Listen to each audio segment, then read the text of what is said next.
I remember watching an angry politician on TV commenting on the behavior of his political opponents. It sounded something like that. You know what? I'm not really angry. Actually, I feel sorry for those people. Yeah, I do pity them because they know not what they are doing. Another time, I watched an interview with a famous actor, and he said, yeah, I do get a lot of attention from women, but honestly, it has no effect on me.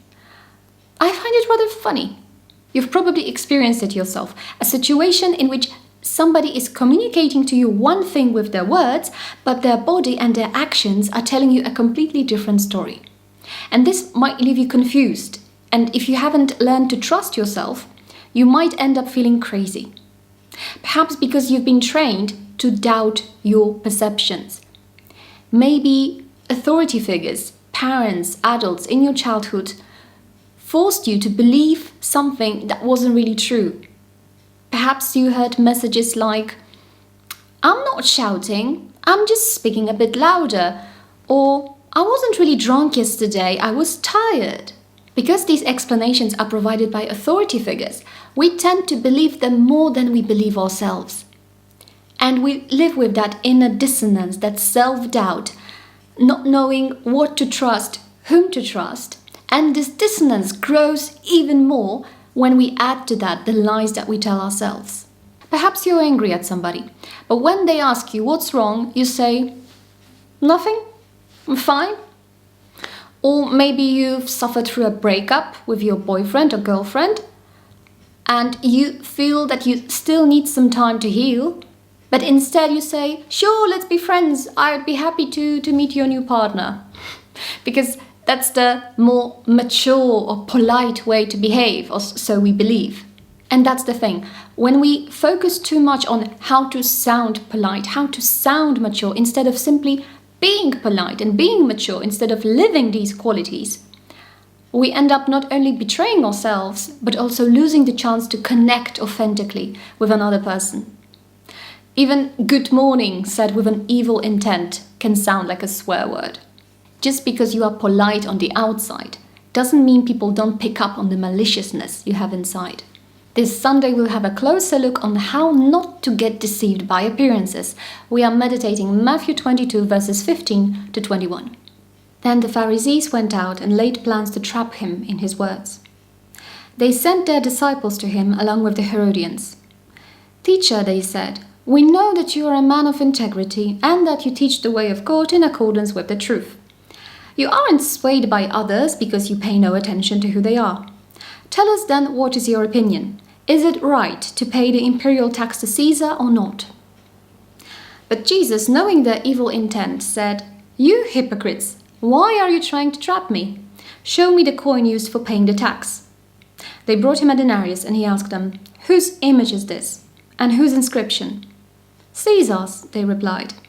Then he said to them, so give back to Caesar what is Caesar's, and to God what is God's.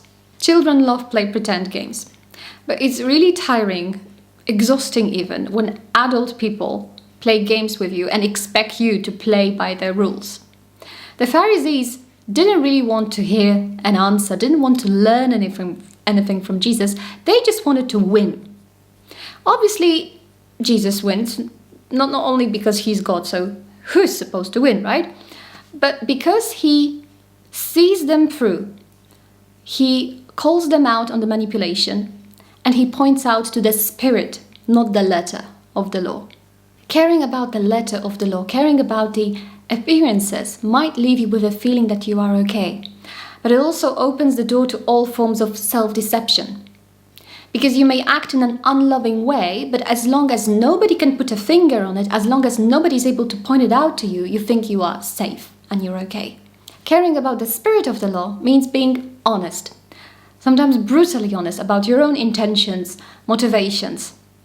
It doesn't always mean that you have to reveal everything that you have inside to everybody, because obviously not everybody is a safe person who won't misuse the information you share with them. But if you start by being honest with yourself, you'll notice that your life is becoming less and less chaotic.